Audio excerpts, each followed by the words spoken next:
Well, it seems that the prices of new motorhomes continue to rise, and that is an interesting position given the discounting that we see on current stock and the lowering of prices of used. So what is the market looking like for new for 2025, and what could be those implications if you wait?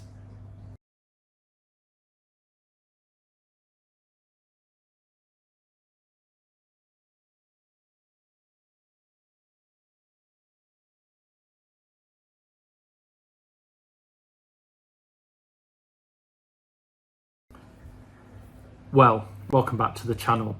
As you know, earlier this year, we bought ourselves a new Swift Escape motorhome. We bought the Swift Escape 694.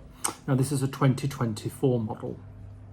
And for 2025, Swift have updated their range of Escapes and Contigas. They've given them a refresh, mainly because the new Fiat Ducato cab is coming in.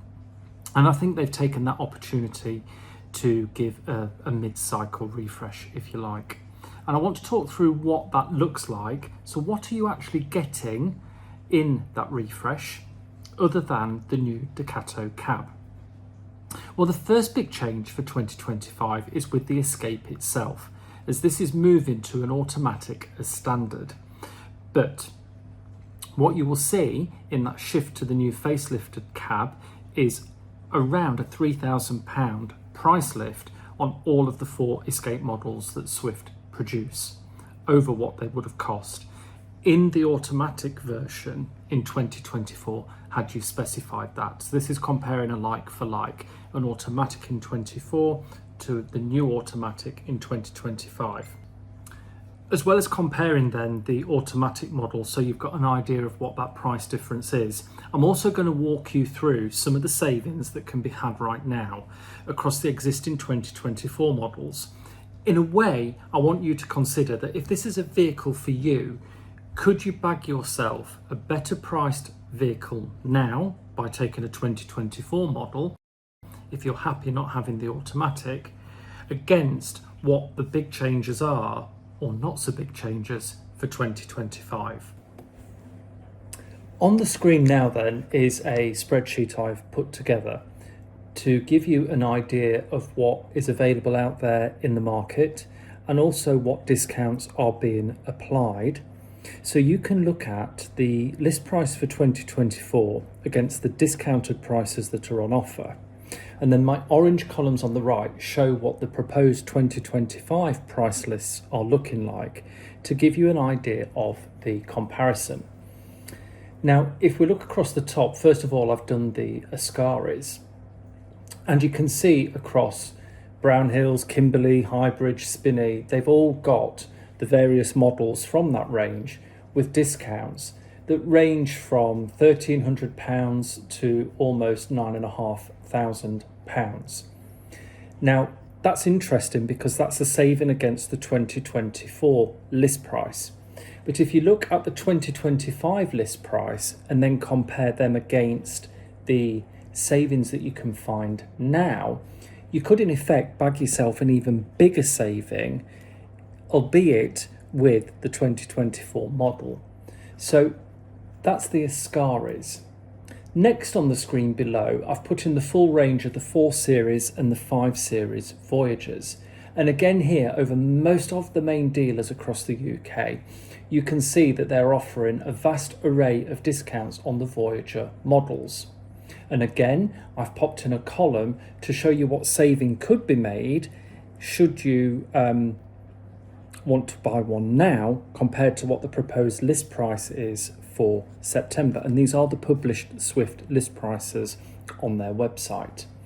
So you can see there's a big difference between list prices and discounted prices, and it also gives you a sense of what the costs will be if you were to wait till the autumn and order a new one. You've got a similar picture at the bottom of the table with the Contigas. So again, you've got dealers like Brownhills, Lowen Roads, Chelston, Kimberleys, all the big main dealers for these vehicles who are offering substantial savings on the current 2024 stock.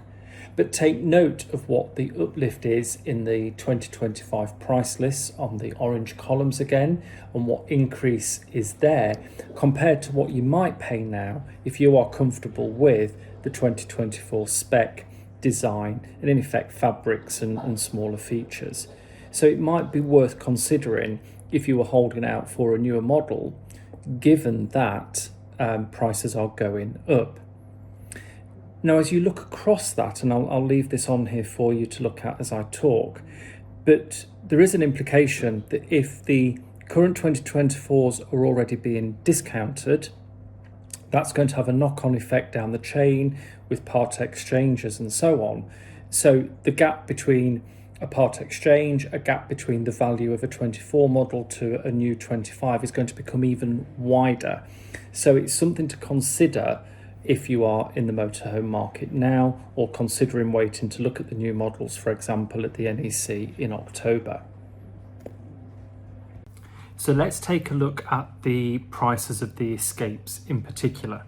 And then what I'll do is I'll walk you through what the Escapes were looking like in 2024 and what the main changes are for 2025 to help you consider, is it worth waiting for the 2025 model, or do I take one of these good buys that you can get now with the 2024?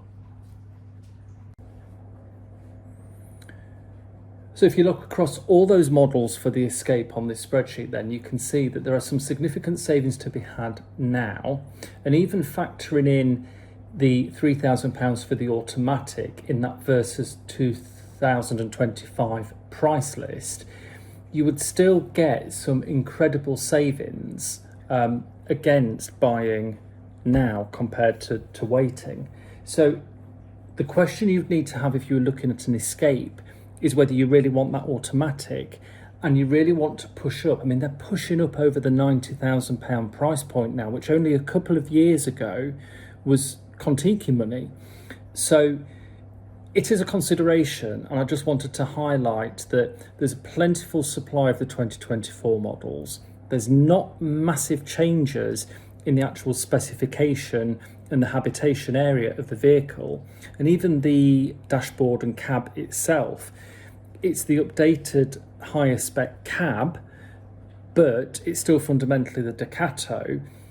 You've got to weigh that up, because you could be really saving yourself some money, because your price to change will be even greater if you are part exchanging against the 2025 versus what you're doing now, because the prices are rising on the new and the prices of the used and the part exchanges are in decline.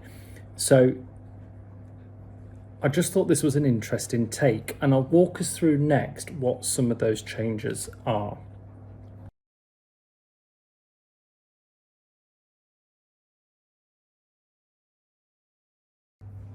So when you look at the Escape specification, I think I've already hinted, the main change is in the cab. So it gets the new grey, iron grey metallic cab on the paintwork, and it gets the new look front grille, which, if I'm being honest, I'm not a big fan of. I'm not sure whether I like it. It looks very industrial. I think it's going to be a Marmite one for folk. And it does come with that 140 brake horsepower automatic now on the 2.2 litre Fiat engine. Also in the cab is the 10-inch touchscreen and the new Fiat sat-nav, which is powered by TomTom. Now, the main changes then in the habitation come down to, you've got a different colour scheme on the fabrics, and I'll put a couple of pictures in to show you what 24 was and what 25 is. And you do now get the 120 watt solar panel on the roof, and they've improved the LED downlights through the habitation area as well. And that's pretty much it. The rest of it looks pretty much like the 2024 model. So it really is going to be down to whether you want to pay that price increase and the extra money to get the Escape in an automatic. In terms of the range for the Escape, it continues to be a 4-model range. So you've got the 640, the 674, the 684 and the 694, and they range from 4 to 6 berths. There's only one model still on the 3500 Cat B driving license. The rest you will need your C1 because they come in at 3,700 and 4,500. So it's only the smaller one that you'll get away with the Cat B license. So there's no real changes there. Yes, fresh decals and that new cab, but that's pretty much it. The only other thing to note is with the move to them all being on the automatic is that your payloads do come down a touch across the range because of that automatic configuration. It's only a small amount, 20 to 30 kilograms across the range, but it is worth just noting that you do get a little reduction in your overall payload as they've moved them over.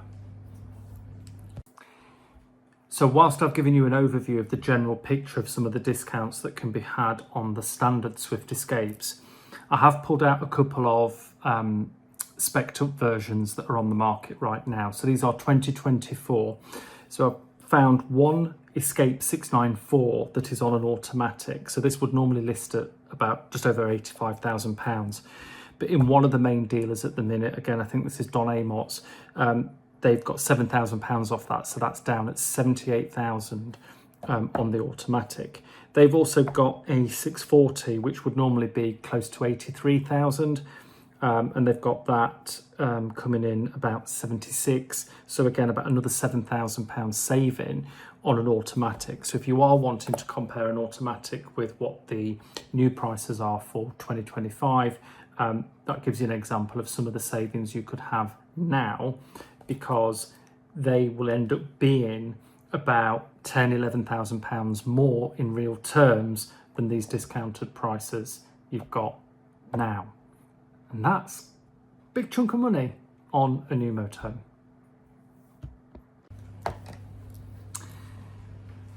Well, it's not just Swift where prices are rising. I alluded into one of my previous videos that cabs are rising both in Ford and Fiat and Peugeot. So it is across the piece, whichever motorhome you choose to go for. So Bailey as well have got a price increase for 2025 on their base models. So what I'm going to pop in for you now is a little spreadsheet that just shows you a comparison of the Allura and the Adamo ranges, the discounts that can be had now. And yes, again, I know there's been some updates to the Adamo cab, fundamentally with the colour schemes and some small equipment changes as well for 2025. But fundamentally, it's not a big shift in that Adamo cab and habitation. So just have a look here again at this spreadsheet at some of the savings if you would choose to buy one of the current models that's sitting on the forecourt now.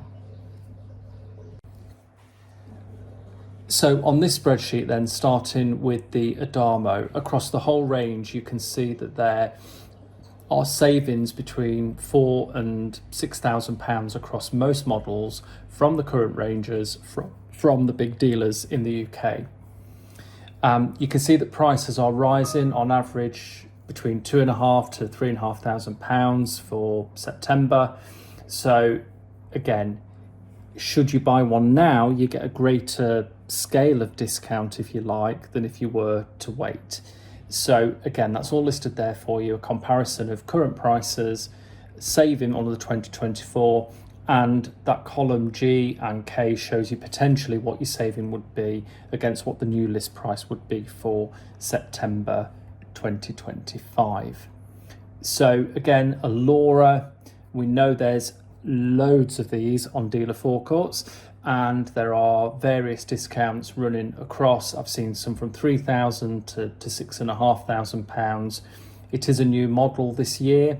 It's being continued into 2025 with about a £2,000 price increase. So where you can save between £3,000 and £6,500, potentially you could be saving between £5,000 and £8,500 should you choose to buy one now before a price increase is applied. So some big discounts across the Bailey range, and worth noting if you were considering waiting for a 2025 model. Well, As ever, I am not affiliated with any of these dealers. I'm not in the industry. I just wanted to give you another little insight into the market and some of the real potential savings that you could make, given that we know part exchange prices are lowering, we know used prices are lowering, so that cooling in that side of the market is there, that re-leveling. But it does have an implication if you're waiting for a new vehicle, because you're going to have a greater price to change if that is what you're wanting to do. I've outlined some of those changes. I've outlined some of the benefits you get by going for a newer model, but there is still some big discounts that could be had should you choose not to wait.